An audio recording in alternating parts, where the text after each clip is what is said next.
అలాగని మనం వేగంగా వెళ్తున్నాం, మితిమించిన వేగంతో వెళ్తూ ఉంటే మనం జాగ్రత్తగా ఉండొచ్చు, రోడ్డు మీద ఏమిటి వస్తాయో తెలియదు, అది ప్రమాదాలు తీసుకొస్తాయి.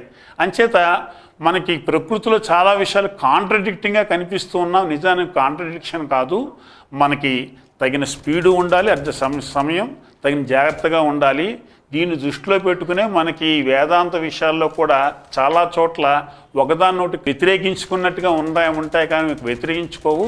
అవి రెండూ కూడా వేరు సందర్భాల్లో చెప్పారు. ఆ రెండింటినీ మనం జాగ్రత్తగా పరిశీలన చేయాలి, లేకపోతే అపార్థాలకి దారి తీస్తూ ఉంటుంది. అందుకనే మన వాళ్ళు ఏం చెప్పారు, పూర్ణమద పూర్ణమిదం, ఆ జగత్తు పూర్ణం, భగవంతుడు పూర్ణం, వాడి నుంచి వచ్చిన ఈ జగత్తు పూర్ణం. పూర్ణమద పూర్ణమిదం పూర్ణాత్ పూర్ణముదచ్చేది, పూర్ణం నుంచి వచ్చేది ఇప్పుడు పూర్ణమే ఉంటుంది. పూర్ణస్య పూర్ణమాదాయ అంటే న్యాచురల్ నెంబర్ సెట్లోంచి ఈవెన్ నెంబర్ సెట్ తీసేస్తే వచ్చిన సబ్సెట్ కూడా, ఆడ్ నెంబర్ సెట్ కూడా ఏమవుతుంది, అది